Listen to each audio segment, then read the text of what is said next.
Peace and grace be with you, saints. This is Brother Mike, ManofGod. God bless all you guys, all the new subs. Thank you for subscribing. And I also want to thank all the people that allowed me to come into their house or their cars or wherever you may be watching this video. The Lord has been showing me a lot of dreams, and a lot of them I haven't remembered, but this one in particularly I remember, and I just want to share with you. I believe I was in the Great Tribulation, and I was with this young guy. It was a young guy, and I remember running, trying to get to a safe place with him, trying to keep him safe. And I can remember vividly that these demons was behind us. I believe one in particular demon was behind us. I believe he was about 6 feet, and he was just chasing us, and we was always one step ahead of him again.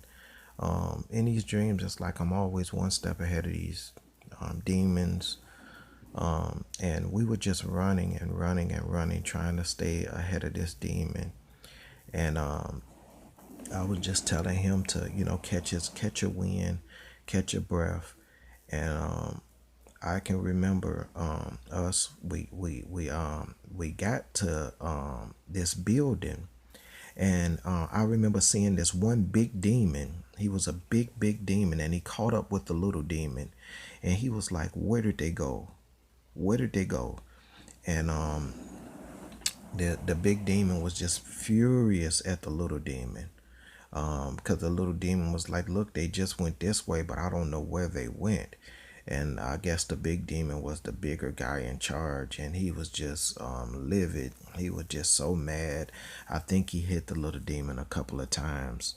If I'm not sure, it was a big fight between the two demons as they was communicating on where our location was. And like I said before, the little demon lost where we were, and the big demon was just trying to get as much information from the little demon as possible. But he was just really going crazy because he wanted to find where we were, and he couldn't do this, guys. And at the end of this video, if anybody got any interpretations of this stuff, it will really come in handy.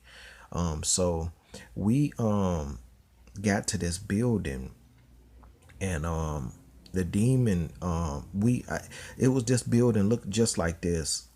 It was a big high-rise building. It looks like the projects. If anybody have seen projects on TVs, I was able to jump stories. I didn't go in the elevator. I didn't go inside. I was able to jump stories with this little guy I was with. And I got to one of the platforms, and there was a bunch of people standing out, just like you can see on here. I don't know if you guys can see clearly. And I was telling them, "Look, something is coming our way. We got to stop it. We got to stop it." And they was like, "Whatever, man." They wasn't hearing nothing I was saying. I don't know if the tribulation had just started and they didn't believe what I was saying, but I was like, "Look, these things are coming. You guys got," and I just, they was just lukewarm, and I just ran inside the building.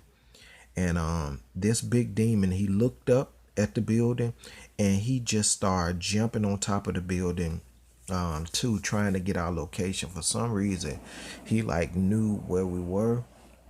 And he just started tearing up everything, trying to get to our location. I mean, he was tearing all the apartments up, units, and this was a huge demon. I would say he was about 14 to 12 feet, maybe bigger than that. He probably was about 14 to 18 feet, and I'm just estimating, you guys, but he was a very huge demon. As you can see in this picture, he was very big. He had a lot of muscles. He was tall, and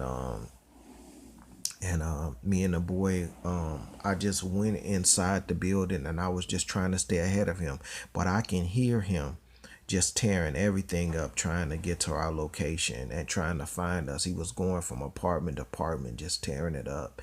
And we were just a little steps ahead of him. And then I went in one of the apartments, and I seen like a little entranceway. It was a little entranceway, and it looked like curtains. It looked just like this, like a shade. The shades that you pull down. And I went inside of that room with the shade, and I tried to pull the shade down, and it went down, and I tried to cover it up real good, trying to cover it up so the demon wouldn't know that we're there. And it was just a little small window that we went through. And I can just tell that the demon was and that the demon was right outside of where we were. And I told the little boy, I said, look, you have to be quiet. And we ducked down on the side of a bed. We took the cover off the bed and we put it on top of us. And I said, be quiet. And I put the cover on top of us, so if the demon would look in, he wouldn't see nothing but the bed there in the empty room. But we was on the side of the bed by a wall. And the demon, I can just tell that the demon was just tearing up everything outside of the room.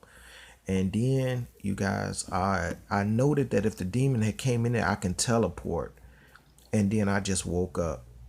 And the Lord gave me scriptures for this. And I want to take you guys to Hebrew 12, verse 5, 6, 7, and 8. And ye have forgotten the exhortation which speaking unto you as unto children. So exhortation is something that's urging you to do something. God is urging these people to do something. My son, despite not the chastening of the Lord, nor faint when thou art rebuked of him. What is chastening? To whoop, to correct, right? And that's verse 5. Verse 6. For whom the Lord loveth, he chastened and scourges every son whom he receiveth, right? So he whoops, right? Verse 7. And ye endure, if ye endure chastening, God dealeth with you as with sons. And for what son is he whom the Father chastens not? Right? But if ye be without chastening, whereof all are partakers, then are ye bastards and not sons. Okay? So God is saying in the tribulation, he used chasten a lot, right? Chasten is whooping. So these people was not ready when the Lord came in the rapture. But guess what? God is going to whoop them. So why? So they can repent, so they can get saved, and many will get saved in the great tribulation. You see? They was not ready when the Lord came and descended from heaven, but in the great tribulation, they're going to see things and God is going to whoop them. So it's not all about, it is about putting Satan, Revelation chapter 20, putting him in the bottomless pit for 1,000 years and converting the Jews over. But it's also about people that's right now we're telling them and they're not getting it. It's about chastening them, whooping them. As a good father does, he's whooping them. Why? So they can learn. Any of our children do something, we whoop them. We chasten our children. We put them on punishment, and if they're real bad, we might, spank our children. I know the government says it's bad to spank right now, but God said, spoil the child. Spare the rod and you spoil your child. We're supposed to chasten our children because God chastens us. Despite what this world thinks, you're supposed to whip your child if they're not right. And that's why we have so many shootings in school now, because nobody's preaching that that God is serious and hell is real. You're supposed to whoop your children if you love them, because God whoops us. Why? Because he loves us. If he didn't whoop us, how will we learn? Can anybody tell me that? So God is saying this in the book of Revelation. It's also to deal with Satan, but it's also to chasten his children. I will be talking about some of this on the live stream tonight. God bless you guys, and thank you for watching another video.